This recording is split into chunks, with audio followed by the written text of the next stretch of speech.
So how can you split an image in Photoshop into a specific size using the iPad? So let me talk about it. If you're new here, most definitely subscribe so you never miss anything important. So of course, you have the ability to open up the Photoshop and start editing your photos directly on the iPad. And if you want to like turn a picture into a different size, like split it into a different size as you mentioned, then what you have to do is just make sure you located the crop tool, which is inside of the like Photoshop app, and you can literally just crop it like that and only leave the half of the image there, whatever. You can also just like rotate it, whatever, and just work with the picture there. So that's kind of how you can crop it or split it into any size that you want.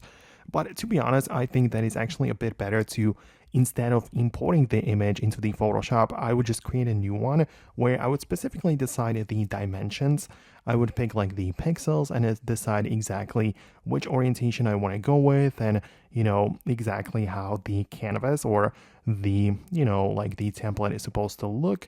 And then I would import the clips there, or like the photos, and I would just make it fit the template, right? So I would be sure that I'm working with a specific size of the image itself, and I would be able to just basically set it to a specific size in pixels there. So, I would choose it at first, and then I would just bring in all of my pictures to make it fit that. So that is how I would do it. In case there is something else which you have in mind, let me know about it below. I'll probably help you out with that further in the future. Thanks a lot for watching, and I'll see you later in the upcoming tutorials as well.